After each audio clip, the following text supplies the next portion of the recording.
ये video nucleic अम्लों के बारे में है जो विश्व भर में सभी जीवों में आनुवंशिक सामग्री होने के लिए प्रसिद्ध हैं।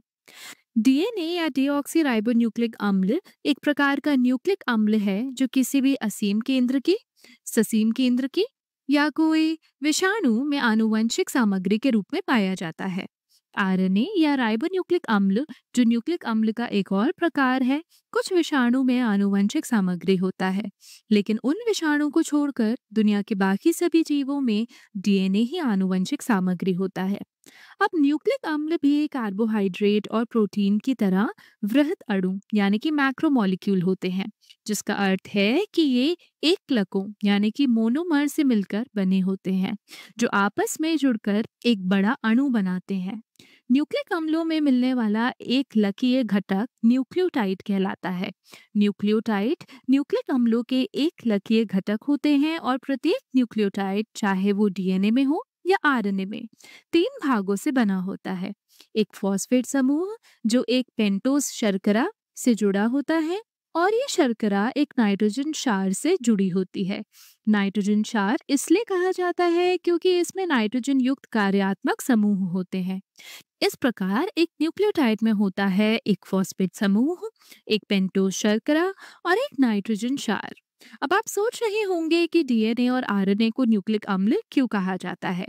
दरअसल जब डीएनए की खोज हुई थी तो ये पाया गया था कि ये कोशिका के नाभिक में मौजूद होता है, और बाद में जब और अध्ययन किए गए तो ये भी पता चला कि डीएनए सिर्फ नाभिक में ही नहीं बल्कि असीम केंद्रक कोशिका में कोशिका द्रव यानी कि साइटोप्लाज्म में भी मौजूद होता है, जहां नाभिक नहीं होता।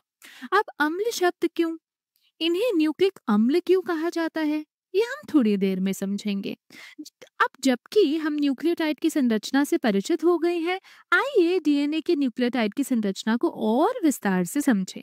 डीएनए न्यूक्लियोटाइड में एक फॉस्फेट समूह, एक नाइट्रोजन क्षार और एक पेंटोस शर्करा होती है, जिसे डीऑक्सीराइबोस कहा जाता है। अब इसे डीऑक्सीराइबोस क्यों कहा जाता है? क्योंकि जब आप इसे आरएनए की शर्करा राइबोस से तुलना करते हैं तो पाते हैं कि इसमें एक ऑक्सीजन अनुपस्थित होता है, जो अन्यथा हाइड्रोक्सिल समूह यानी कि OH बनाता है। यहाँ ऑक्सीजन नहीं होता, सिर्फ एक हाइड्रोजन होता है, इसलिए इसे डीऑक्सीराइबोस कहा जाता है। इस प्रकार डीएनए एक फॉस्फेट समूह से बना होता है जो डीऑक्सीराइबोस शर्करा से जुड़ा होता है, और वो शर्करा एक नाइट्रोजन क्षार से जुड़ी होती है। अब डीएनए और आरएनए में पाए जाने वाले नाइट्रोजन क्षार विषम चक्रीय वलयों यानी कि हेट्रोसाइक्लिक रिंग से बने होते हैं। ये वलय आकार संरचनाएं विषम चक्रीय वलय कहलाती हैं। डीएनए में 4 नाइट्रोजन क्षार पाए जाते हैं: एडेनाइन ए, ग्वानिन जी, साइटोसिन सी और थाइमीन टी। इनमें एडेनाइन और ग्वानिन दो दो जोड़े हुए वलयों से बने होते हैं, इन्हें प्यूरीन कहा जाता है। साइटोसिन और थाइमीन एक एक वलय से बने होते हैं, इन्हें पायरिमिडीन कहा जाता है। इससे पहले कि हम जाने कि डीएनए का वृहद अणु कैसे बनता है, आइए डीऑक्सीराइबोस शर्करा के कार्बनों की क्रमांक व्यवस्था को समझते हैं। यह है कार्बन 1, फिर 2, 3, 4 और 5। दाहिने से गिनते हुए क्रम होता है 1, 2, 3, 4, 5। अब आगे बढ़ते हैं कि डीएनए का वृहद अणु कैसे बनता है। यहाँ आप देख सकते हैं कि 2 न्यूक्लियोटाइड एक दूसरे से जुड़े हुए हैं और इसी तरह से एक बड़ा ढांचा बनता है। अब सवाल है, वो कौन सा बंध है जो 2 न्यूक्लियोटाइड को जोड़ता है? ये होता है फॉस्फोडाइएस्टर बंध यानी कि फॉस्फोडाइएस्टर बॉन्ड। ये एक न्यूक्लियोटाइड के फॉस्फेट समूह और अगले न्यूक्लियोटाइड के तीसरे कार्बन से जुड़े हाइड्रोक्सिल समूह के बीच बनता है। जैसे जैसे और फॉस्फोडाइएस्टर बंध बनते हैं, ये पेंटोस शर्करा और फॉस्फेट समूह एक शर्करा फॉस्फेट रीढ़ यानी कि शुगर फॉस्फेट बैकबोन बनाते हैं, और उस रीढ़ से नाइट्रोजन क्षार भीतर की ओर प्रक्षिप्त होते हैं। ये प्रक्षेपण 2 डीएनए श्रृंखलाओं को विपरीत दिशाओं में चलने की अनुमति देता है, ताकि वो एक दूसरे के पूरक क्षारों से जोड़ सकें। इस तरह 2 क्षार हाइड्रोजन बंधों के माध्यम से जुड़ते हैं और पूरक क्षार युग्मन यानी कि कॉम्प्लीमेंट्री बेस पेयरिंग बनाते हैं। इससे डीएनए की वो द्विक्विंटलित संरचना बनती है जिससे हम परिचित हैं। ये है शर्करा फॉस्फेट रीढ़। और इस डीएनए द्विकुंडलित संरचना में एडेनाइन हमेशा थाइमीन के साथ जुड़ता है और साइटोसिन हमेशा ग्वानिन के साथ जुड़ता है। अब आप देख सकते हैं, ये एडेनाइन थाइमीन से जुड़ा है और साइटोसिन ग्वानिन से। ये संरचना कई वैज्ञानिकों द्वारा वर्षों की मेहनत के बाद खोजी गई थी और अंततः 1953 में इसकी खोज हुई। अब आगे बढ़ते हैं आरएनए की ओर, और ये है आरएनए का एकल न्यूक्लियोटाइड यानी कि सिंगल न्यूक्लियोटाइड। ये डीएनए के न्यूक्लियोटाइड जैसा ही दिखता है, एक फॉस्फेट समूह, एक पेंटोज शर्करा और एक नाइट्रोजन क्षार। लेकिन यहाँ आरएनए में पेंटोज शर्करा को राइबोस कहते हैं, क्योंकि इसमें एक हाइड्रोक्सिल समूह होता है, केवल हाइड्रोजन नहीं। चूंकि इसमें ऑक्सीजन मौजूद है, इसलिए इसे राइबोस कहा जाता है, ना कि डीऑक्सीराइबोस।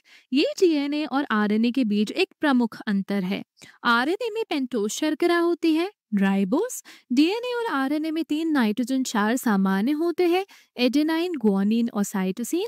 लेकिन थाइमीन की जगह आरएनए में यूरासिल पाया जाता है।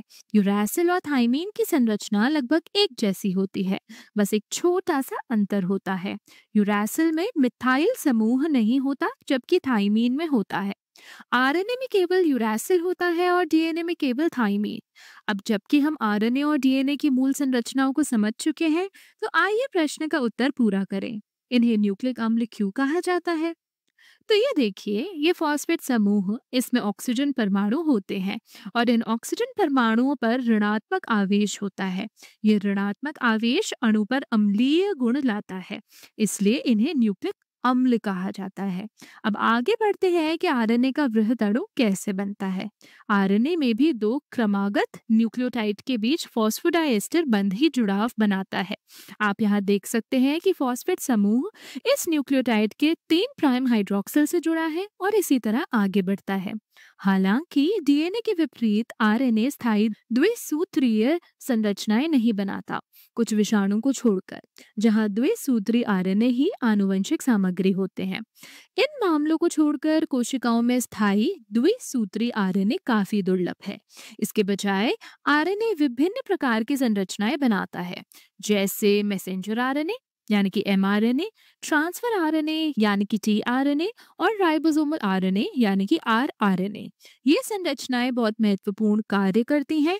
ये कोशिका में प्रोटीन निर्माण की प्रक्रिया में शामिल होती हैं। आरएनए का मुख्य कार्य यही है। डीएनए में प्रोटीन निर्माण की जानकारी होती है और आरएनए उस जानकारी को लेकर प्रोटीन का निर्माण करता है। यदि आप ट्रांसफर आरएनए या टीआरएनए की संरचना को देखें, तो ये द्विसूत्री जैसा लगता है ना? लेकिन ऐसा नहीं है। ये केवल एक सूत्रीय आरएनए होता है, जो स्वयं पर मुड़कर एक क्लोवर लीफ जैसी संरचना बनाता है। ये संरचना बहुत दिलचस्प है और हम इसके बारे में आगे की कक्षाओं में और विस्तार से पढ़ेंगे।